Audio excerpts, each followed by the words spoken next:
ప్రత్యేకంగా బర్నబా గురించి ధ్యానం చేస్తాం.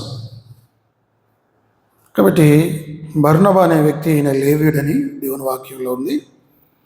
అయితే ఆయనకు హెచ్చరిక పుత్రుడు అనే పేరు, ద సన్ ఆఫ్ ఎంకరేజ్మెంట్. ఫుట్నోట్లో ఆదరణ పుత్రుడు అనే పేరు ఉంది.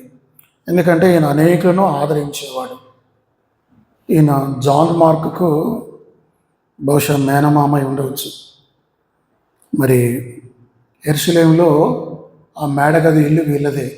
ఎవరిది? జాన్ మార్క్ వాళ్ళది. అక్కడ మరి అనే ఇంట్లో అనేకులు ప్రార్థన కొరకే అప్పుడప్పుడు సమావేశం అయ్యేవాళ్ళు. అయితే నేను పేరు 36 చదువుతాను, 37 కూడా. కుప్రులో పుట్టిన లేవీయుడకు యోసేపు అని ఒకడు ఉండెను. ఇతనికి అపోస్తులు హెచ్చరిక పుత్రుడు అని అర్థమిచ్చు బర్నబా అని పేరు పెట్టి ఉండిరి.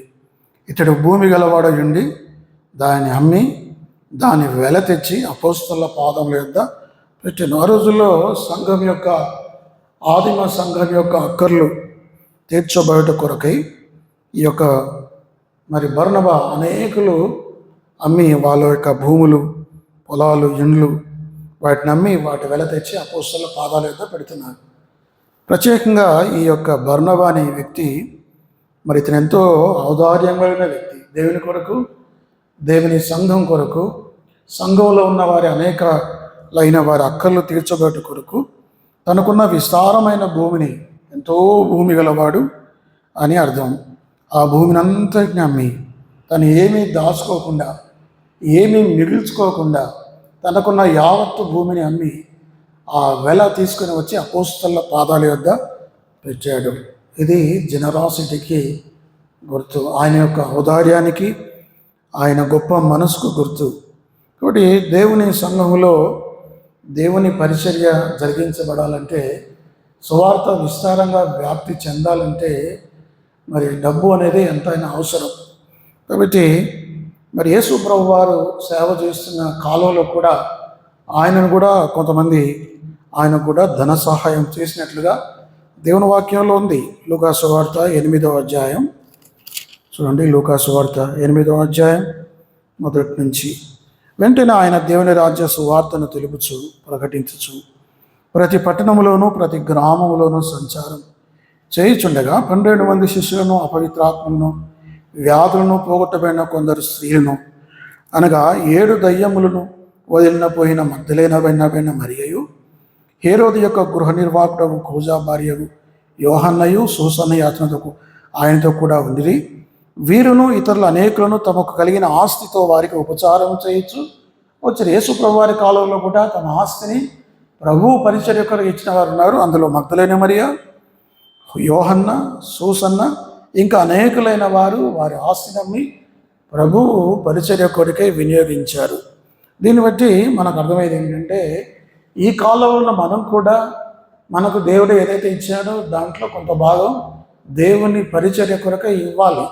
సంఘ క్షేమం కొరకై, సువార్త ప్రకటన కొరకై, నశించిన ఆత్మల రక్షణార్థమై మనకు కలిగిన వాటిని దేవునికి ఇవ్వాల్సిన బాధ్యత ప్రతి విశ్వాసం మీద, ప్రతి క్రైస్తవుడి మీద, ప్రతి క్రైస్తవ కుటుంబం మీద ఉంది అన్న సంగతి మనం జ్ఞాపకం చేసుకోవాలి. విశ్వాసులంగా మనం దేవునికి 3 ఇవ్వాలి. ఒకటి, మన హృదయం దేవునికి ఇవ్వాలి. రెండవది, మన సమయం దేవునికి ఇవ్వాలి. మూడవది, మనకున్న వాటిని కూడా, మన చేతులు కూడా దేవునికి ఇవ్వాలి. మన చేతులు మనం మూసుకొని కూర్చోకూడదు. మనకు ఎంత ఉన్నా సరే అందులో కొంత భాగం దేవునికి ఇవ్వాలి. ఒక బీద విధవరాలు ఉంది, ఆమెకు ఏమీ లేదు. యేసు ప్రభు వారు ఆమె గురించి చెప్పాడు. ఆమెకున్న దాంట్లో ఉన్నదంతా కూడా ఆమె వేసినట్లుగా లూకా సువార్త 21వ అధ్యాయం మొదటి 4 వచనాలు చదువుతాను. కానుక పెట్టెలో తమ కానుకలు వేయుచున్న ధనవంతులను ఆయన పారజూచను. ఒక బీద విధవరాలు 2 కాసులు అందులో వేయుచుండగా చూచి, ఈ బీద విధవరాలు అందరికంటే ఎక్కువగా వేసినని మీతో నిజంగా చెప్పుచున్నాను. వారందరూ తమకు కలిగిన సమృద్ధిలో నుండి కానుకలు వేసిరి, కానీ ఈమె తన లేమిలో తనకు కలిగిన జీవనమంతయో వేసినని వారితో చెప్పాను. అంటే వారి సమృద్ధి ఉంది, ఆ సమృద్ధిలో కొంత వేశారు, 10%, 20% మిగతా వాళ్ళు ఇచ్చారు. కానీ ఈమె మాత్రం తమకున్న 2 కాసులే ఉన్నాయి ఆమె దగ్గర. అదంతా కూడా యేసు ప్రభు వారికి ఇచ్చేసింది. అంటే ఇప్పుడు మనకు ఉన్నదంతా మనం ప్రభువారికి ఇవ్వాలని కాదు. అయితే ఇక్కడ అర్థం ఏంటంటే దేవుడు మనం ప్రేరేపించిన కొలది దేవుని కొరకు ఎక్కువ భాగం మనం ఇవ్వాలి. పాత నిబంధనలో 10వ వంతు మాత్రం ఇవ్వాలనుంది. కొత్త నిబంధనలో 10వ వంతు నుంచి ఇవ్వాలి. మన ప్రారంభం ఎక్కడి నుంచి అంటే 10వ వంతు నుంచి. 10,000 జీతం అయితే 1,000 రూపాయలు దేవునికి ఇవ్వాలి. అక్కడి నుంచి నువ్వు ఎంత ఇవ్వచ్చు అంటే 1,000, 2,000, 3,000 కూడా దేవునికి ఇవ్వచ్చు. కాబట్టి అట్లా ఇవ్వటం వల్ల దేవుని పరిచర్య వృద్ధి చెందుతుంది. అనేకులు సంఘంలో దేవునికి కానుకలు ఇవ్వకుండా, దశమభాగాలు ఇవ్వకుండా, అర్పణలు కానుకలు ఇవ్వకుండా ఉంటే సంఘం యొక్క పని కుంటుపడుతుంది. కాబట్టి సంఘం యొక్క పనిలో ఇవ్వటం అనేది చాలా ప్రాముఖ్యమైనది. 2వ కొరింథీ 9వ అధ్యాయం చూడండి. 2వ కొరింథీ 9వ అధ్యాయం 6 నుంచి చదువుతాను. కొంచెముగా విత్తువాడు కొంచెముగా పంట కోయును, సమృద్ధిగా విత్తువాడు సమృద్ధిగా పంట కోయును అని ఈ విషయమై చెప్పవచ్చును. సనుగు కొనకయు బలవంతంగా కాకయు ప్రతి వాడును తన హృదయములో నిశ్చయించుకున్న ప్రకారము ఇవ్వలను. దేవుడు ఉత్సాహముగా ఇచ్చువాని ప్రేమించును. చూసారా? కాబట్టి సనుక్కోవద్దు, బలవంతంగా చేసుకోవద్దు. మీకు ఎంతైతే ఇవ్వాలనుకుంటున్నారో అంత ఆనందంగా, సంతోషంగా, ఉత్సాహంగా దేవుని పని కొరకై ఇవ్వాల్సిన అవసరం ఎంతైనా ఉంది. కాబట్టి మరి ఆ రోజు యేసు ప్రభువారు ఒక మాదిరి చెప్పారు. మాసిదోనియా సంఘం గురించి ఆయన చెప్పాడు. 2వ కొరింథీ 8వ అధ్యాయం 1వ వచనంలో, సహోదరులారా, మాసిదోనియా సంఘంలోకి అనుగ్రహింపబడి ఉన్న దేవుని కృపను గూర్చి మీకు తెలియజేయుచున్నాను. ఎలాగనగా వారు బహుశ్రమల వలన పరీక్షింపబడగా అత్యధికముగా సంతోషించిరి, మరియు వారు నిరుపేదలయ్యాను, వారి దాతృత్వం బహుగా విస్తరించింది. కాబట్టి నువ్వు పేదవాడివా ధనవంతుడు అన్నది కాదు. అన్న నా దగ్గర ఏముంది నేను ఇవ్వటానికి అని ఎవరు కూడా అడగద్దు. వాళ్ళకైతే ఎక్కువ జీతం వాళ్ళు ఇస్తారు, నా దగ్గర ఏముంది, నీ దగ్గర ఏమున్నా ఉన్న దాంట్లోనే ఇవ్వాలి. మాసిదోనియా వారు మరి ఆ యొక్క యెరూషలేములో ఉన్న పేదవారి కోసం, దరిద్రుల కొరకు అక్కడ కరువు వచ్చినప్పుడు కొంత సొమ్ము చందా వేసి పంపించినట్లుగా వాళ్ళు పేదవారే, కానీ వారు దాతృత్వంలో పేదవారు కాదు. కనుక దేవుని బిడ్డలంగా మనం చేసే పరిచర్లో ఇది కూడా ఒకటి కదా. మనం ఫలించే ఫలాలలో ఇది కూడా ఒక ఫలం అని మనం గతంలో చెప్పుకున్నాం. ఎక్కడుందో మాట, రోమీయులకు రాసిన పత్రిక 15వ అధ్యాయం, రోమా 15:26 వచనం 25 నుంచి. అయితే ఇప్పుడు పరిశుద్ధుల కొరకు పరిచర్య చేయొచ్చు యెరూషలేమునకు వెళ్ళుచున్నాను. ఏలైనగా యెరూషలేములో ఉన్న పరిశుద్ధుల్లో బెదలైన వారి నిమిత్తము మాసిదోనియా వారును అకయ వారును కొంత సొమ్ము చందావేని ఇష్టపడి, అవును వారు ఇష్టపడి దాన్ని చేసిరి. వారు వీరికి రుణస్థులు. ఎట్లనగా అన్యజనులు వీరి ఆత్మ సంబంధమైన విషయంలో పాలివారై ఉన్నారు కనుక, ఇక్కడ చూడండి 28 చదువుతాను. ఈ పనిని ముగించి ఈ ఫలమును వారికి అప్పగించి. ఇది కూడా ఒక ఫలం. క్రైస్తవులు ఫలించే ఫలాలలో ఒక ఫలం ఏమిటంటే మనం కానుకలు, చందాలు, దశమభాగాలు మందిరానికి ఇవ్వటం, మరి సేవలో పాల్గొందిన వారికి ఇవ్వటం, సంఘంలో పేదలైన వారికి, విధవరానికి ఇవ్వటం, అది చేయవలసిన అవసరం ఉంది. ఆదిమ సంఘం ఆ విధంగా ఉండేది. సరే, మొత్తానికి ఈయన ఎవరు, ఈ యొక్క అపోస్తలుడు లేకపోతే ఈ బర్నబా ఎంతో దాతృత్వ గుణం కలిగిన వాడు, మంచి గుణం కలిగిన వాడు. దేవుని కొరకు తాను వేయపరుచుకున్నాడు. తనకున్నదంతా ఇచ్చివేశాడు. ఎందుకు ఆయన అట్లా ఇచ్చివేశాడు అంటే, యేసు ప్రభువారు తనకున్నది ఏమీ దాచుకోకుండా అన్నీ మనకి ఇచ్చివేశాడు. మీరు మన ప్రభు అయిన యేసుక్రీస్తు కృపను మీరు ఎరుగుదురు కదా. ఆయన ధనవంతుడై ఆయన తన దారిద్ర్యం వల్ల మీరు ధనవంతులు కావాలని మీ నిమిత్తము దరిద్రుడాయను. 2వ కొరింథీ 8:9, ఫిలిప్పీ 2:6లో కూడా ఈ మాటలు ఉన్నాయి. యేసుక్రీస్తు ప్రభువారు తాను వ్యయపరుచుకున్నాడు. పాపుల కొరకై తాను ఇచ్చివేసుకున్నాడు. తన శరీరాన్ని కల్వరి శిలువకు మరి ఆయన ఇచ్చివేసుకున్నాడు. కారణం మన కొరకే. ఆయన తన కొరకు తాను ఆలోచించుకుంటే మనమందరము నిత్య నరకాగ్నికి వెళ్ళేవాళ్ళం. తన కొరకు తాను ఏమీ ఆలోచించుకోలేదు, కానీ పరుల కొరకు ఆలోచించాడు. కాబట్టి బర్నబా ఒక గొప్ప మాదిరిగా మన మధ్యలో ఉన్నాడు. బర్నబా వలన మనం కూడా మనకు చేతనైనంత, మనకు తోచినంత దేవుని కొరకు, దేవుని సంఘం కొరకు, సువార్త సేవ కొరకు, బెదిలైన వారి కొరకు అంతో ఇంతో మనం ఇవ్వాల్సిన అవసరం ఉంది. అలా ఇచ్చిన వారిని దేవుడు దీవిస్తాడు, ఆశీర్వదిస్తాడన్న సంగతి మనం జ్ఞాపకం చేసుకోవాలి. అదే మొదటి విషయం. ఇక రెండవది, బర్నబా ఎలాంటి వాడంటే ఎంతోమందిని ప్రోత్సహించినవాడు. అపోస్తుల కార్యంలో 11వ అధ్యాయం 22వ వచనంలో మాటలున్నాయి. అపోస్తుల కార్యంలో 11:22, వారిని గూర్చిన సమాచారం యెరూషలేములో ఉన్న సంఘపు వారు విని బర్నబాను అంతియోక వరకు పంపిరి. చూసారా, అంటే శ్రమలు వచ్చాయి, శోధనలు వచ్చాయి. ఆదిమ సంఘంలో యెరూషలేము సంఘానికి యోదయలో హింసలు వచ్చినప్పుడు వారు చెదిరిపోయి సమరయ ప్రాంతాలకు ఇంకా అనేక ప్రాంతాలకు వెళ్ళారు. అలా వెళ్తూ కొంతమంది మరి అంతియోకకు వచ్చారు. అంతియోకలో సువార్త ప్రకటించబడడం ద్వారా కొంతమంది అన్యజనులు కూడా రక్షింపబడ్డారు. ఈ సంగతి విని యెరూషలేము సంఘం వారు విని ఆనందించారు. ఇదేమిటి, మరి దేవుడు అన్యజనులు కూడా ఈ కార్యం చేస్తున్నాడా అని చెప్పి ఆశ్చర్యపోయారు. అప్పుడు అక్కడికి వారిని బలపరచడం కొరకై మరి అపోస్తులైన వారు బర్నబాను అంతియోకుకు పంపించారు. అంతియోకుకు బర్నబా వచ్చిన తర్వాత ఏం జరిగింది? 23వ వచనం, అతడు వచ్చి దేవుని కృపను చూచి సంతోషించి ప్రభువును స్థిర హృదయముతో హత్తుకొనవలని అందరినీ హెచ్చరించెను. అతడు వచ్చి, బర్నబా ఏం చేశాడు? ప్రభువు కృపను, దేవుని కృపను చూచి. దేవుని కృప అంటే దేవుడు కేవలం యూదులకు మాత్రమే దేవుడు కాడు, ఆయన అన్యజనులకు కూడా దేవుడే. కాబట్టి అన్యజనులు కూడా యేసుక్రీస్తు సువార్తను నమ్మి అనేక మంది ప్రభు అయిన యేసునందు విశ్వాసం ఉంచి రక్షణ పొందుతున్న విధానం చూసి మరి ఎంతో సంతోషించాడు ఈ యొక్క బర్నబా. కాబట్టి దేవుని ప్రజలు ఆత్మరక్షణ పొందుతున్నప్పుడు మనం సంతోషించాలి, ఆనందించాలి. ఈరోజు మనం రక్షణ పొందామంటే అది కేవలం దేవుని యొక్క కృప. మీరు విశ్వాసం వలన కృప చేతనే మీరు రక్షింపబడి ఉన్నారు. ఇది మీ వలన కలిగినది కాదు, ఇది దేవుని వరమే. కాబట్టి దేవుని కృప. అన్యజనులమైన మనం రక్షించబడ్డాము, దేవుని తెలుసుకున్నాము.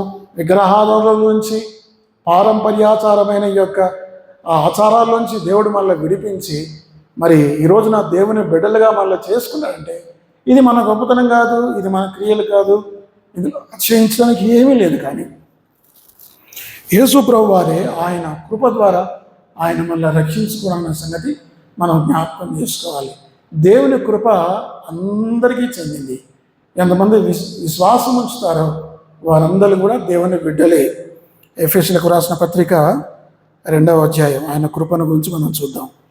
ఎఫెసీ 2వ అధ్యాయం 13వ వచనం 12, ఆ కాలమందు ఇశ్రాయేలుతో సహపౌరులు కాక పరదేశులను, వాగ్దాన నిబంధన లేని ప్రజలను, నిరీక్షణ లేని వారును, లోకమందు దేవుడు లేని వారినయుండి క్రీస్తుకు దూరస్తులైన మీరు జ్ఞాపకం చేసుకుని, అయినను మునుపు దూరస్తులైన మీరు ఇప్పుడు క్రీస్తు యేసునందు క్రీస్తు రక్తం వలన సమీపస్తులై ఉన్నారు. అంటే మునుపు దూరస్తులమే కేవలం యేసుక్రీస్తు కృప వల్ల, కలువరి శిలువలో ఆయన ప్రాణం పెట్టడం ద్వారా, ఆయన చిందించిన పరిశుద్ధమైన పవిత్రమైన రక్తం ద్వారా అన్యజనులమైన మనకు యూతులతో కూడా సమానమైన అవకాశాలు కలిగాయి. మనం కూడా ప్రభు బిడలంగా ప్రభుతో చిరకాలం ఉండటానికి కూడా ప్రభు అవకాశం ఇచ్చాడు. ఇది కృప. ఆ కృపను చూసి ఈ బర్నబా సంతోషించాడు. తర్వాత బర్నబా ఏమన్నాడు? 11:22 అపోస్తుల కార్యంలో ఆయన చెప్పిన మాటలు, ప్రభువును స్థిర హృదయముతో హత్తుకొనవలను. క్లీవ్ అనే మాట అంటే అర్థం ఏంటంటే పాపాన్ని విడిచిపెట్టాలి. హోల్ హార్టెడ్గా, పరిపూర్ణమైన హృదయంతో, విమనస్కత్వం లేకుండా, రెండు మనసులు లేకుండా, ఏక మనసు కలిగి, ఏక తాత్పర్యం కలిగి, సంపూర్ణ హృదయంతో ప్రభువును హత్తుకోవాలి. దుర్నీతిని, చెడుగును మరి విడిచిపెట్టాలి కదా. మరి నిష్కపటంగా జీవించాలి. మనం కమిట్మెంట్ ఎట్లా ఉండాలంటే దేవునికి నమ్మకంగా ఉండాలి.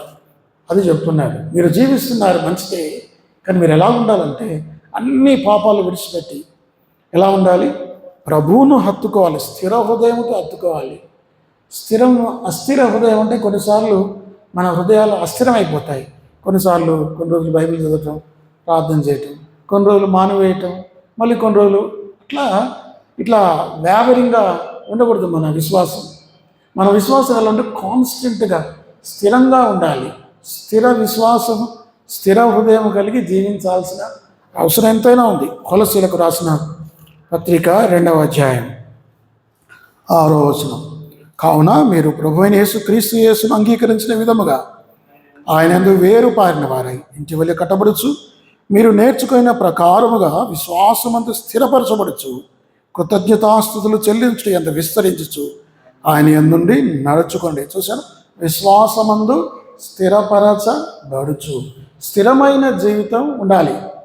సెటిల్ అవ్వాలంటారు కదా, ఈ ఉద్యోగం వచ్చిన వాళ్ళకి ఏమంటారు, వాళ్ళు వీళ్ళ లైఫ్లో సెటిల్ అయిపోయారు అంటారు కదా. అట్లాగే విశ్వాసాలు కూడా మనం సెటిల్ అయిపోవాలి.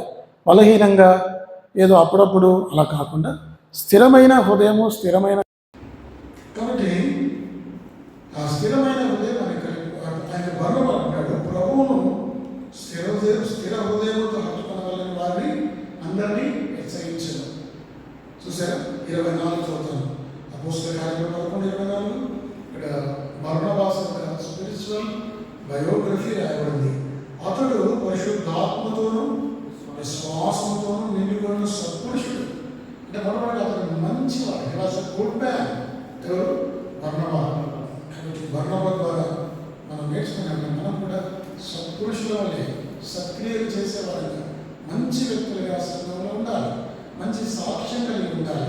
అలాంటి వ్యక్తి చాలా మంచివాడు అని మనం చెప్పుకోవాలి.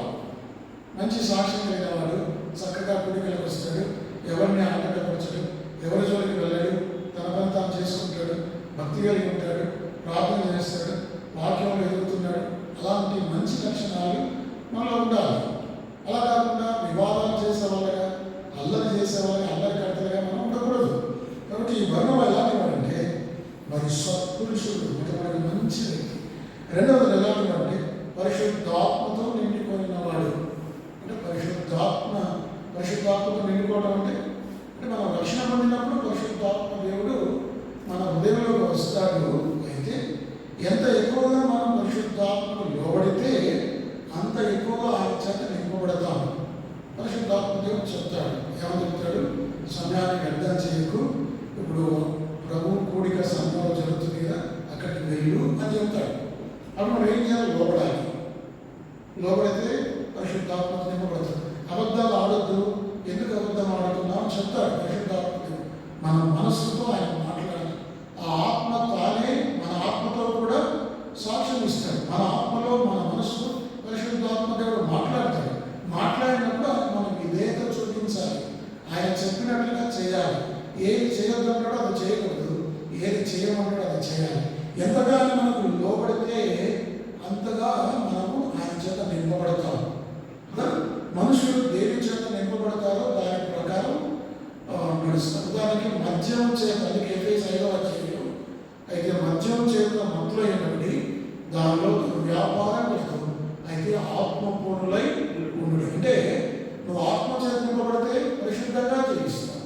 పరిశుద్ధ ప్రకారం మరి మోకరిస్తావు, ప్రార్థన చేస్తావు, ఆరాధన చేస్తావు, మందిరానికి వెళ్తావు, చక్కని భాష మాట్లాడతావు, అందరితో మర్యాదగా నడుచుకుంటావు. ఒకవేళ మద్యంతో నింపబడితే వెకిలి చేస్తాడు, కాళ్ళు ఉండకపోతాయి, మాటలు విపరీతంగా ప్రవర్తిస్తావు. మద్యం తాగిన వాళ్ళు నువ్వు దేని చేత నింపబడతావో దాన్ని బట్టి ప్రవర్తిస్తావని అర్థం.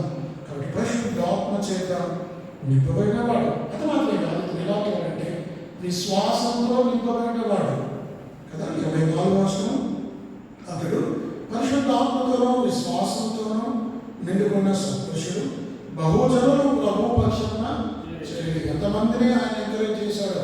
అంత్యోక్యలో ఎంతోమంది క్రైస్తవులు, ఎంతోమంది దేవుని బిడ్డలు ఆయన హెచ్చరించాడు, ఎంతోమందికి సువార్త చెప్పాడు, ఎంతోమందిని ప్రోత్సహించాడు. ఆయన పనే అది. కాబట్టి ఎంతోమంది ప్రజలను ఆయన హెచ్చరించాడు. పరిశుద్ధమైన జీవితం జీవించాలని ఆయన ప్రకటించాడు.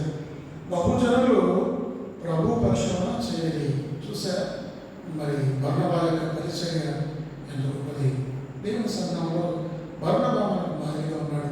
సంఘంలో ఎలా జీవించాలి, ఇతరులతో ఎలా ప్రవర్తించాలి, పరిశుద్ధాత్మతో ఏ విధంగా లోబడాలి, స్థిరమైన విశ్వాసం ఏ విధంగా కలిగి ఉండాలి, ప్రజలను ఆత్మీయంగా ఏ విధంగా పురుగొల్పాలి అన్న సంగతులు బర్నబా ద్వారా మనం నేర్చుకుంటున్నాం. ఇది రెండవ సంగతి. మూడవది ఏంటంటే చాలా విషయాలు ఉన్నాయి, అన్ని విషయాలు మనం చెప్పుకోవచ్చు. సరే, మూడవది ఏంటంటే సపోర్టింగ్ సాల్. చూడండి, ఆ రోజుల్లో సౌలు అంటే పౌలు రక్షింపబడిన తర్వాత ఆయన మారు మనసు పొంది రక్షణ పొందిన తర్వాత ఆయన ప్రార్థన చేయడం మొదలుపెట్టాడు. ప్రార్థన చేయడం మొదలుపెట్టిన పౌలు ఆ తర్వాత సువార్త ప్రకటించడం మొదలుపెట్టాడు. అంతకన్నా ముందు అతను సంఘాన్ని హింసించేవాడు, అనేకులను బెదిరించేవాడు, కొంతమందిని చంపేవాడు. అలాంటి పరిస్థితుల్లో పౌలు ఉన్న బలంగా అపోస్తల కార్యం 9వ అధ్యాయంలో ఆయన ప్రభువైన యేసుక్రీస్తు వారిని చూసి ఆయన మారు మనసు పొందాడు.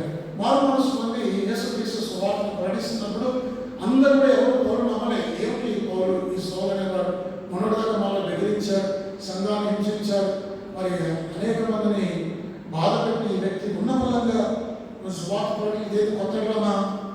పౌలు ఈ రకంగా డ్రామా చేసి మనల్ని నష్టం చేయడం చేస్తుంది ఎవరు నమ్మలే. సహోదరులు ఎవ్వరు కూడా పౌరులు చేర్చుకోలే. ఇదంతా ఒక బూటకం, ఇతను మోసం చేసిన వ్యక్తి అని చెప్పి నమ్ము. కానీ అలాంటి పరిస్థితుల్లో ఒక్క బర్నబా సౌలును చేర్చుకొని, సౌలుకున్న పిలుపు ఇది నిజమైన పిలుపు అని దేవుడు ఇతను ఏర్పరచుకున్న అన్యజనుల కొరకు ఇతని దేవుడు ఏర్పరచుకుని నమ్మి ఈ బర్నబా పౌలును వెంటబెట్టుకొని ఎక్కడికి వెళ్ళాడు? యెరూషలేముకు వెళ్ళాడు. ఆ మాట నేను చదువుతాను. అపోస్తల కార్యం 9వ అధ్యాయం. అపోస్తల కార్యం 9:27 అతడు యెరూషలేముకు వచ్చి శిష్యులతో కలుసుకొని యత్నం చేసే కానీ అతనంటే ఎవరు? పౌలు. పౌలు యెరూషలేముకు వచ్చి శిష్యులతో కలుసుకొని యత్నం చేసిన కానీ అతను శిష్యుడని నమ్మక అందరూ అతనికి భయపడ్డారు. అందరూ భయపడ్డారు. కానీ ఒక బర్నబా మాత్రం అతన్ని అన్నాడు. 20 చూడండి. అయితే బర్నబా అతన్ని దగ్గరికి తీసి అపోస్తలులకు తోడుకొని వచ్చి అతడు త్రోవలో ప్రభువును చూచిననియు ప్రభు అతనితో మాట్లాడనియు అతడు దమస్కులో యేసు నామమును బట్టి ధైర్యంగా బోధించననియు వారికి వివరముగా తెలియపరిచాడు. చూసారా? కాబట్టి బర్నబా ఎలాంటి వాడు అంటే ఇతరులను ప్రోత్సహించేవాడు, ఇతరులను ప్రేమించేవాడు. కాబట్టి మనం చూస్తున్నాం మరి అంత్యోదయ సంఘంలో అనేకులను ఆయన ప్రోత్సహించాడు, అనేకులను జనపక్షంగా చేర్చినట్లుగా ఉంది. అదేవిధంగా అపోస్తల కార్యం 9వ అధ్యాయంలో మరి ఒకవేళ ఆ రోజుల్లో పౌలును అతను ఎంకరేజ్ చేయకపోతే ఈ రోజున మనం చెప్పుకున్న ఇంత గొప్ప పౌలు మనకు దొరకపోయేవాడు. ఇంత గొప్ప పౌలు మనకు లభించాడంటే, ఇంత గొప్ప పరిచర్య పౌలు చేశాడంటే, ఇన్ని పత్రికలు పౌలు రాశాడంటే, అసలు పౌలు అనే వ్యక్తి మనకు దొరికాడంటే దాని వెనక ఎవరున్నారు? బర్నబా లేకపోతే పౌలు లేడు. ఒకవేళ బర్నబా కూడా ఇతరుల వల్ల భయపడి కనుక ఉంటే మరి పౌలును ఎవరు చేర్చుకోకపోయే వాళ్ళు, ముఖ్యంగా యెరూషలేము అనే మదర్ చర్చ్ పౌలును గుర్తించకపోయేది. కాబట్టి మనం గొప్పవారి కాకపోయినా మన ద్వారా వచ్చేవాళ్ళు. బర్నబాకు అంత గొప్ప పేరు రాలేదు, కానీ బర్నబా తీసుకుని వచ్చిన సౌలుకు ప్రఖ్యాతిగాంచిన వ్యక్తి. అర్థమైందండి? కాబట్టి మనం కూడా ఇతరులను ప్రోత్సహించాలి, ఇతరులను డిగ్రేడ్ చేయకూడదు, ఇతరులను క్రిటిసైజ్ చేయకూడదు, కానీ మనం ఇతరులను ప్రోత్సహించాలి. కాబట్టి సౌలును ప్రోత్సహించిన వాడు సౌలును వెతికి పట్టుకొని మరి వచ్చి యెరూషలేములో పెద్దలకు పరిచయం చేసిన వాడు బర్నబా. బర్నబా వలె మనం ఇతరులను ప్రోత్సహించాల్సిన అవసరం ఎంతైనా ఉంది. అది మరొక సంగతి. కాబట్టి ఇతరులు మనం సాధ్యత వరకు ప్రోత్సహిస్తూనే ఉండాలి అన్న సంగతి జ్ఞాపకం చేసుకోవాలి. ఒక డిస్టర్బ్ చేయకండి కదా. చూడండి ఇంకొక మాట. అపోస్తల కార్యములు 13వ అధ్యాయం 1 నుంచి 3 వచనాలు. అపోస్తల కార్యం 13:1-3 వచనాలు. అంత్యోక్యలో ఉన్న సంఘంలో బర్నబా, నిగేలబడిన సిమియోను, కురేనీయుడైన లూకియా, చతుర్థాధిపతి హేరోదుతో కూడా కలిసిపోయింది. మన యేసు సౌలును ప్రభుత్వంలో బోధకులు ఉండి వారు ప్రభువును సేవించు ఉపవాసము చేయించుండగా పరిశుద్ధాత్మ నేను బర్నబాను సౌలును పిలిచిన పని కొరకు వారి నాకు ప్రత్యేకపరచని వారితో చెప్పాను. అందులో వారు ఉపవాసం ఉండి ప్రార్థన చేసి వారి మీద చేతులు వచ్చి వారిని పంపిణీ. చూసారా? అంటే పౌలు బర్నబాలు వాళ్ళ జీవితం పరిశుద్ధాత్మ దేవునికి ఎంతో అంగీకారంగా ఉంది, ఇష్టంగా ఉంది. యేసు ప్రభువు గురించి తండ్రి అయిన దేవుడు అంటాడు, ఈయన నా ప్రియ కుమారుడు, ఈయన నేను ఆనందించిన. అలాగే పరిశుద్ధాత్మ దేవుడు ఈ పౌలు బర్నబాల జీవితాన్ని, వారి పరిచర్యను, వారి గుణగణాలు చూసి ఎంత ఆనందించాడు. అప్పుడు పరిశుద్ధాత్మ దేవుడి సంఘానికి చెప్పాడు, వీరిద్దరిని నాకు ప్రత్యేకపరచండి అని చెప్పాడు. ఒక ప్రత్యేకమైన పని. ఏంటి వాళ్ళకున్న పని అంటే వారు మిషనరీగా వెళ్ళాలి. మిషనరీ అంటే కొత్త స్థలాలకి, తెలియని స్థలాలకు వెళ్ళి సువార్త ప్రకటించి అక్కడ శిష్యులను తయారు చేయాలి. రేపు సంఘం ఉండదు, చేర్చుకునే వాళ్ళు ఎవరు ఉండదు, ఏ నీడు ఉండదు. అయినప్పటికీ సరే ఏ ఉండదు, అయినప్పటికీ అక్కడ వెళ్ళాలి. ఎంత కష్టమైన ఆ ప్రాంతానికి వెళ్ళి సువార్త ప్రకటించి ఆత్మలు సంపాదించాలి. పరిశుద్ధాత్మ దేవుడు ఈ పని వారికి చెప్పినప్పుడు సంఘం అంతా ఏ సంఘం అంత్యోదయ సంఘం పెద్దలు ప్రార్థన చేసి వారి మీద ఉపవాసంతో ప్రార్థన చేసి వారి మీద చేతి నుంచి వీళ్ళు పంపించారు. అంటే మిషనరీ పనికొరకు వెళ్ళారు. అట్లా వెళ్ళిన వారు 11 నుంచి 14, 13, 15 అధ్యాయాలు ఎంతో సేవ చేశారు. వాళ్ళు ఎన్నో స్థలాలు, కొత్త స్థలాలకు వెళ్ళి సువార్త ప్రకటించారు. బర్నబా కూడా ఒక మిషనరీగా వెళ్ళాడు. బర్నబా గురించి రాయబడింది ఆయన మిషనరీ, ఆయన ప్రవక్తని, ఆయన అపోస్తలుని కూడా బైబిల్లో రాయబడింది. అర్థమైందండి. కాబట్టి మిషనరీ అనేది మంచి పని. అంటే భారతదేశానికి ఈ సువార్త రావడానికి కారణం ఏంటంటే ఇంగ్లాండ్ దేశంలో ఉన్న అనేకులు ఆ రోజుల్లో బ్యాప్టిస్ట్ చర్చ్ లేకపోతే కొన్ని చర్చెస్ అక్కడ సమావేశమై భారతదేశం ఇప్పుడు కాదు 250 సంవత్సరాల సంగతి నేను చెప్తున్నాను. భారతదేశము అది విశాలమైన దేశం, అది విగ్రహాలతో కూడిన దేశం. ఆ దేశానికి మన దగ్గర నుంచి మిషనరీగా వెళ్ళాలి. ఎవరు వెళ్తారు? అక్కడ తీవ్రమైన వేడి ఉంటుంది. మనలాగా మన దేశంలాగా యూరోప్ లాగా నిశ్చితమైన దేశం కాదు. విపరీతమైన వేడి ఉంటుంది. అక్కడ వెళ్ళి జీవించడం కష్టం. మన నాగరికత ఆ నాగరికత సరిపోదు. అక్కడ నాగరికత లేని ప్రజలు ఉంటారు. అయినా సరే పరిస్థితులు బాగాలేకున్నా ఏదైనా సరే ఆ దేశానికి వెళ్ళి సువార్త ప్రకటించాలి. ఎంతమంది మిషనరీగా వెళ్తారని ఆ యొక్క కమిటీ వాళ్ళు మరి అడిగినప్పుడు అందులో కొంతమంది చేతులు ఎత్తారు. అందులో ఒక ఆయన విలియం కేరీ లాంటి మహానుభావులు భారతదేశం మరి కలకత్తా దగ్గర బరంపూర్కి వచ్చి అక్కడికి వచ్చి ఆయన ఏంటది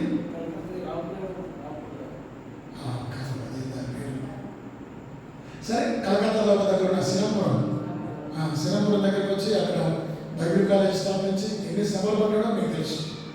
దేశానికి వచ్చాడు, తన కుటుంబాన్ని త్యాగం చేశాడు, అన్ని విడిచిపెట్టి వచ్చాడు. ఈ దేశం కోసం వచ్చి ఇక్కడ సంస్కృతి, ఇక్కడ వ్యాకరణం నేర్చుకొని తెలుగు భాషను తెలుగు వాళ్ళకు నేర్పించిన అనేక భాషలు ఆయన నేర్చుకుని ఆ భాషలో వ్యాకరణం చేసి బైబిల్ని అనేక భారతీయ భాషలో తర్జుమా చేసిన వ్యక్తి. అంత మాత్రమే కాదు, ఆ రోజుల్లో సతీ సహగమన దురాచారం, సోషల్ ఈవిల్స్ భారతదేశంలో ఎక్కువగా ఉండేది.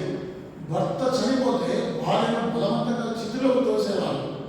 అది తప్పని, అది చాలా చేయకూడదని చెప్పి సంఘ సంస్కృతిగా కూడా ఆయన చేశాడు. సో చెప్పేది ఏమిటంటే భారతదేశంలో ఈ రోజున ఇంతమంది క్రైస్తవులు, సువార్త మరి శిష్యులు, విశ్వాసులు 1 లక్షల మంది, కోట్ల మంది ఉన్నారంటే ప్రారంభంలో ఇంగ్లాండ్ దేశం భారతదేశానికి వచ్చిన మిషనరీలే. అదేవిధంగా బైబిల్లో తొలి మిషనరీలు ఎవరు అంటే బర్నబా, పౌలు. ఇద్దరు అన్యజనుల్లో ఉన్న పట్టణాలకు వెళ్ళి సువార్తను ప్రకటించినట్లుగా దేవుని వాక్యం ఉంది. 13, 14, 15, 16 అధ్యాయాల్లో వాళ్ళు మరి ఆసియా దేశాలకు వెళ్ళి సువార్త ప్రకటించారు. 16వ అధ్యాయంలో అక్కడి నుంచి పరిశుద్ధాత్ముడు వారి నాటకపరిచి యూరోప్ వైపు వారిని తీసుకుని వెళ్ళాడు. కాబట్టి మిషనరీగా మనం వెళ్ళాలి. వారు వెళ్ళలేకపోతే మనం వెళ్ళే వారికి మనం సహాయం చేయాలి. ఉత్తర భారతదేశానికి పలు స్థలాలకి ఎంతోమంది సువార్త సేవకులు వెళ్తున్నారు. వారిని మన బాధ్యత వారి కోసం ప్రార్థన చేయాలి. వారికి సహాయం చేయాల్సిన బాధ్యత సంఘం మీద ఉంది. చాలామంది ఉత్తర భారతదేశంలో కూడా చూశాను. చాలామంది క్రైస్తవులు సువార్త ప్రకటించే వారిని మత మార్పిడి కింద ఎంతోమంది చెరసాలు వేస్తున్నారు. ప్రతిరోజు ఉత్తర భారతదేశంలో, ముఖ్యంగా ఉత్తరప్రదేశ్ జరుగుతూనే ఉంది. ప్రతిరోజు కూడా వార్తలు లేకపోతే క్రిస్టియన్ వార్తలు గ్రూప్లో మనకు వస్తున్నాయి. క్రైస్తవుల కింద దాడులు, చెరసాలలో పెట్టి మత మార్పిడి కేసులు జరుగుతూ ఉన్నాయి. వారి కోసం మనం ప్రార్థన చేయాలి. కాబట్టి ఆ రోజుల్లో ఆదిమ సంఘంలో మిషనరీగా వెళ్ళే వ్యక్తులు బర్నబా, పౌలు అన్న సంగతి మనం జ్ఞాపకం చేసుకోవాలి. అంత మాత్రమే కాదు, వీళ్ళు ఆ యొక్క మిషనరీ దండయాత్ర చేస్తున్నప్పుడు వాళ్ళకి ఎన్నో ఆటంకాలు వచ్చాయి, ఎన్నో శ్రమలు వచ్చాయి. అపోస్తల కార్యములు 13వ అధ్యాయం ఎన్నో ఎదిరింపులు వచ్చాయి. చూడండి ఆ మాటలు 8 నుంచి 7 చూద్దాం. ఇక్కడ వివేకము గలవాడైన సెర్కీ పౌలు అధిపతి యొద్ద నుండెను. అతను బర్నబాను, సౌలును పిలిపించి దేవుని వాక్యం వినబడను. అయితే ఎరుమ అధిపతిని విశ్వాసం తొలగింపవాలని యత్నము చేసి వారిని ఎదిరించాను. ఎరుమ పేరునకు గాలివాడని అర్థం. అందుకు పౌలు అనబడిన సౌలు పరిశుద్ధాత్మతో నిండిన వాడై అతని పేరు చూచి సమస్త కపటంతోనూ సమస్త దుర్మార్గంతో నిండినవాడా, అపవాది కుమారుడా, సమస్తనికి విరోధి, నీవు ప్రభు యొక్క తిన్నని మాటలు చెడగొట్టుట మానవా. కాబట్టి అనేకమైన ఆటంకాలు, ఎన్నో ఆటంకాలు కలిగాయి.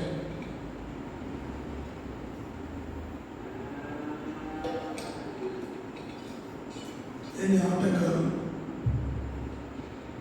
మనం చదవచ్చు. ఒక మాట చెప్తాను.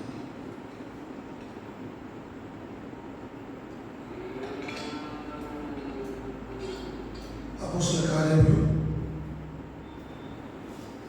కార్యములు 13వ అధ్యాయం మనం తీసుకున్నాం.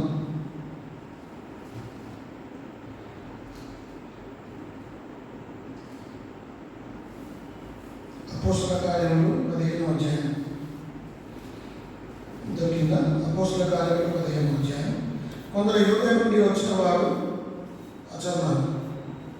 కొందరు యూదయ నుండి వచ్చి మోసే నియమించిన ఆచారం చొప్పున సున్నతి పొందితేనే కానీ రక్షణ పొందలేదని సహోదరులకు బోధించి పౌలునకును బర్నబాకును వారితో విశేష వివాదమును తర్కమును కలిగినప్పుడు ఈ అంశము విషయమై పౌలును బర్నబాయు తమలో మరికొందరును యెరూషలేమునకు. కాబట్టి ఇక్కడ జరిగింది ఏంటంటే, కొంతమంది యూదులైన వారు ఏం చేస్తున్నారంటే, మరి ఒక వ్యక్తి రక్షణ పొందాలంటే మోషే ధర్మశాస్త్రం చొప్పున మరి సున్నతి పొందితే కానీ రక్షణ పొందాలని కొంతమంది బోధిస్తున్నారు. సహోదరులు ఎవరు బోధిస్తున్నారు? విశ్వాసం ద్వారా కృప ద్వారా రక్షణ పొందాలని చెప్పట్లేదు. వాళ్ళు ఏం చెప్తున్నారంటే, మోషే ధర్మశాస్త్రం చొప్పున సున్నతి చొప్పున వారు రక్షింపబడ్డ తప్పుడు బోధలు చేస్తున్నారు. తప్పుడు బోధలు చేసే వారిని వీళ్ళు పౌలు బర్నబా ఎదిరించారు. దేవుని బిడ్డలంగా మనం ఏం చేయాలంటే, మనం ఎదిరించే వారిగా ఉండకూడదు.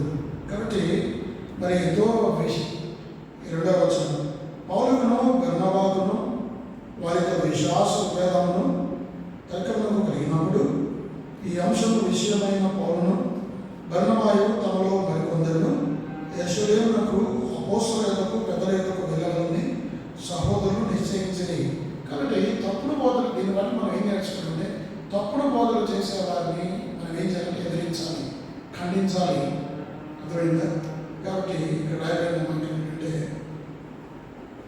4వ అధ్యాయంలో ఉంది 15వ వచనం, పౌలుకును బర్నబాకును వారితో విశేష వివాదమును తర్కమును కలిగినప్పుడు ఈ అంశం విషయమై పౌలును బర్నబాయు తమలో మరికొందరు యెరూషలేమునకు అపోస్తలులను. కాబట్టి దీన్ని బట్టి మనకి ఏం నేర్చుకుంటే, తప్పుడు సిద్ధాంతాలు దేవుని వాక్యం ఉన్నట్టుగా మనం ప్రకటించాలి, యథార్థంగా ప్రకటించాలి. ఎవరైనా తప్పుడు బోధన చెప్తున్నప్పుడు వెంటనే మనం తెలుసుకోవాలి, ఇతను చెప్పిన బోధ సరైనదా కాదా, కలిసి తప్పుడు బోధన చేస్తున్నారా మనం జ్ఞాపకం చేసుకోవాల్సిన అవసరం ఏంటైనా ఉంది. అతమాత్రమే ఇంకొక మాట చూద్దాం. మనం అపోస్తల కార్యములు 15వ అధ్యాయం బర్నబా గురించి, మనం బర్నబాలో ఉన్న మంచి సుగుణాల గురించి మనం ధ్యానించుకున్నాం. కొన్ని విషయాలు మనం చూద్దాం. అపోస్తల కార్యములు 15వ అధ్యాయం దొరికింది 15వ అధ్యాయం 37 చూడండి. అప్పుడు మనం చదువుకున్నాం. పీటర్ చదువుకున్నా. అప్పుడు మార్గం మారు పేరు గల యోహాను వెంట పెట్టుకుని అపోస్తల కార్యములు 15:37 ఇష్టపడాను. అయితే పౌలు పంఫూలియలో పని కొరకు తమతో కూడా రాక తమను విడిచిన వారిని వెంటబెట్టుకుని పోట యుద్ధం కాదని తలంచాను. వారిలో తీవ్రమైన వాదన కలిగినందున వారు ఒకరినొకరు విడిచి వేరైపోయి బర్నబా మార్కును వెంటబెట్టుకుని ఓడకి కుట్రకు వెళ్ళి. వీళ్ళు 11వ అధ్యాయంలో ఏం చేశారంటే, మిషనరీకి వెళ్ళారు, దర్యాత్రకు వెళ్ళారు. 13, 14, 15 వెళ్ళిన తర్వాత వీళ్ళిద్దరు ఆలోచన చేశారు. ఎవరు? బర్నబా, పౌలు. మనం ఇప్పటిదాకా ఎంతో సువార్త సేవ చేసాం, మిషనరీ దండయాత్ర చేసాం, మరొకసారి వెళ్దాం, ఎవరు ఎట్లున్నారు వాళ్ళ పరిస్థితి ఫాలో అప్ చేద్దామని చెప్పి వాళ్ళు ఆలోచించారు. అప్పుడు ఏం చేశారంటే, ఈ బర్నబా మార్కును వెంట పెట్టుకుని కూడా వస్తాడు. అప్పుడు పౌలు ఒప్పుకోలేదు. లేదు, ఈ మార్క్ అనేవాడు మన దగ్గర మనతో రావద్దు. ఎందుకంటే పంఫూలియాలో పని విడిచిపెట్టాడు, దేవుని పని కొరకై విడిచిపెట్టి తిరిగి వాళ్ళ అన్నింటికి వెళ్ళాడు. యెరూషలేముకు వెళ్ళిపోయాడు. తన పని చూసి మర్చిపోయి మరి అక్కడ ఉన్న పరిస్థితులు చూసి వాటన్నింటినీ చూసి భయపడిపోయి ఆ మార్క్ వెళ్ళిపోయాడు. వెళ్ళిపోయినప్పుడు అప్పుడు ఈ పౌలు అంటాడు, ఈ జాన్ మార్క్ అనేవాడు మనతో ఉన్నాడు, మనకు పరిచారకుగా ఉండి మనల్ని విడిచిపెట్టి వెళ్ళిపోయాడు. అలాంటి వ్యక్తిని మళ్ళీ ఎలా చేర్చుకుంటారు? పౌలు ఏమో మార్క్ ఉండాలని కోరుకుంటాడు, బర్నబా ఉండాలనుకుంటాడు. పౌలు మాత్రం అది వద్దంటాడు. చూడండి, ఆ మాట నేను చదువుతాను. అపోస్తల కార్యములు 15వ అధ్యాయం 37 నుంచి చదువుతాను. అప్పుడు మార్గము మారు పేరు కదా యోహాను వెంట పెట్టుకొని పోటుకు బర్నబా ఇష్టపడింది. అయితే పౌలు పంపూలియాలో పని కొరకు తమతో కూడా రాక తమను విడిచిన వారిని వెంటుకొని పోవట యుక్తము కాదని తలంచిన వారు తీవ్రమైన వాదన కలిగిన వారు ఒకరినొకరు విడిచి వెళ్ళిపోయారు. చూసారా, ఇంత గొప్ప భక్తులు, అపోస్తలులు, పరిశుద్ధులు వాళ్ళకు కూడా కొట్లాడుతున్నారు. చూసారా, కాబట్టి కొన్నిసార్లు మీరు అడగవచ్చు, ఇందులో ఎవరి తప్పు అనలేదు, ఎవరి తప్పు అనలేదు. పౌలు అంటాడు, ఒకసారి పని ఎగ్గొట్టినవాడు పరిచర్యకు చేయనివాడు, మరి అలాంటి వాడు పనికిరాడు, పరిచర్యకు పనికిరాడని చెప్పి పౌలు అంటాడు. పౌలు ఒక మాట అంటే మాటే. కాబట్టి ఇతను పనిచేసి పరిచర్యలో తప్పిపోయాడు కనుక ఇతను ఎట్టి పరిస్థితుల్లో తీసుకోవద్దని పౌలు అంటాడు. బర్నబా అంటాడు, ఒకసారి తప్పు చేశాడు, పొరపాటు చేశాడు, మళ్ళీ అలాగే ఎందుకు చేస్తాడు కదా పౌలు? ఎందుకు అట్లా అనుకుంటావు? ఒకసారి అవకాశం, ఇంకొక అవకాశం ఇద్దాం, పౌలే వద్దంటాడు. ఇద్దరు కరెక్టే, ఒక రకంగా ఇద్దరు తప్పే, ఓ రకంగా ఇద్దరు మరి కరెక్టే. కనుక వారిద్దరు దానివల్ల ప్రయోజనం ఏం లేదు. ఇద్దరు వేరు వేరు వ్యక్తులు, ఒక గొప్ప యోధులు. బర్నబా ఒకవైపు వెళ్ళాడు, పౌలు ఒకవైపు వెళ్ళాడు. వాళ్ళిద్దరు కూడా అనేక స్థలాలకు సువార్త ప్రకటించారు.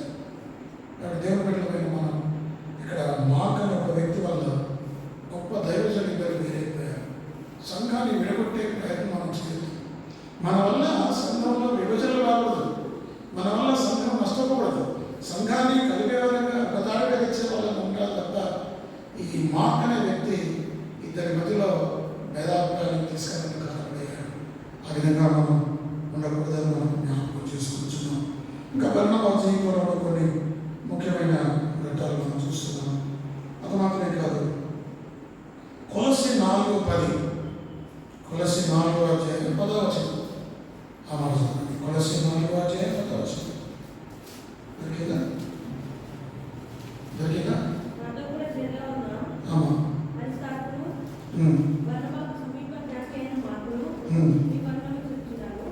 కాబట్టి నాతో కూడా 4:10, నాతో కూడా చదివిన అరిస్తాకును బర్నబాకు సమీప జ్ఞాతైన మార్కును మీకు వందనములు చెబుతున్నారు. మీరు ఈ మార్కును కూర్చి మీరు ఆజ్ఞలో పొందితే ఇతను మీ ఎదురు వచ్చేలా ఇతను చేర్చుకుని. కాబట్టి ఇక్కడ జాన్ మార్క్ గురించి మనం ధ్యానం చేసుకుందాం. జాన్ మార్క్ ఎలాంటి వాడు, ఎంత గొప్పవాడు. జాన్ మార్క్ ఎలాంటి వాడు అంటే పౌలు జాన్ మార్క్ తక్కువ వేశాడు. ఈ జాన్ పనికిరాడుకున్నాడు, ఈ జాన్ మార్క్ పనికిరాడు, ఇతను అయిపోయింది, ఇతను కిందికి దిగజారిపోయాడు, విశ్వాసం వెనక్కిపోయాడు, ఇతను సేవ పనికిరాడుకున్నాడు. కానీ ఒక్క బర్నబా మార్కును ప్రోత్సహించాడు. బర్నబా మార్కును ప్రోత్సహించడం వల్ల పడిపోయిన మార్కు, వెనుకకు దిగజారిన మార్కు తిరిగి లేవగలిగాడు. ఏ మార్క్ అయితే పనికిరాడు అనుకున్నాడో, ఏ మార్క్ అయితే సంఘానికి అక్కడికి రాడు అని తీసివేశాడో, అదే మార్కు తిరిగి ఆ మార్కు ఎంత గొప్పవాడంటే చూడండి ఆ మాటలు 10వ వచనం.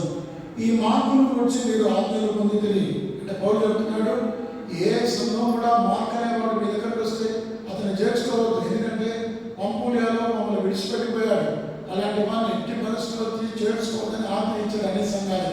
అయితే అలాంటి మార్కు తిరిగి ఎలాంటి వాడంటే 2వ తిమోతి 4వ అధ్యాయం 2వ వచనం.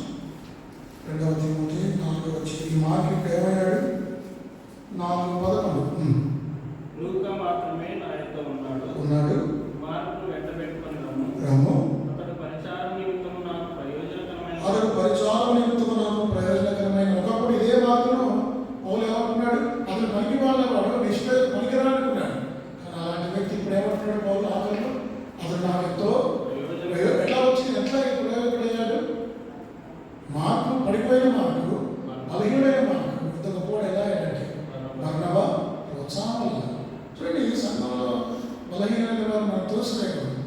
ఎవరు ఎప్పుడు దేవుడు ఎవరిని ఉపయోగించుకున్నాడు తెలియదు. ఎవరు కూడా మనకంటే ఒకవేళ మార్కు లేదు కనుక ఆ రోజుల్లో బర్నబా విడిచిపెడితే ఈరోజు బైబిల్లో మార్కు సువార్త ఉండకపోయేది. ఇప్పుడు మార్క్ అనే వ్యక్తి మార్కు సువార్త రాశాడంటే దాని కారణం ఎవరు? బర్నబా. కాబట్టి బర్నబా చేసిన పరిచయం ఎందుకు గొప్పది. ఇదిగా చెప్పుకోకపోతే బర్నబా కొత్త నిబంధనలో ఆదిమ సంఘంలో బర్నబాకున్న స్థానం గొప్పది. బర్నబా మంచి పురుషుడు, పరిశుద్ధాత్మతో నిండినవాడు, విశ్వాసంతో నిండినవాడు, అనేకులను హెచ్చరించినవాడు, ప్రోత్సహించినవాడు, గొప్ప అపోస్తలుడైన పౌలును ఎంకరేజ్ చేసి అంత గొప్ప స్థాయి తను తగ్గించుకున్నాడు, పౌలును హెచ్చరించాడు. నిజంగా ఎటువంటి గొప్ప వ్యక్తి, ఎంత జనరాసిటీ, ఎంత ఔదార్యం కలిగిన వ్యక్తి, ఎంత ప్రేమ కలిగిన వ్యక్తి, ఎంత మంచితనం కలిగిన వ్యక్తి. సంఘంలో దేవుని బిడ్డలుగా బర్నబా జీవితాన్ని చూసి మనం కూడా ఆ విధంగా ఉండడానికి ప్రయత్నించాలి. మనం పశ్చాత్తాపాలు, ప్రభా నేను కూడా నాలో అన్ని బర్నబా వంటి మంచి గుణాలు లేవు ప్రభా, నన్ను క్షమించును.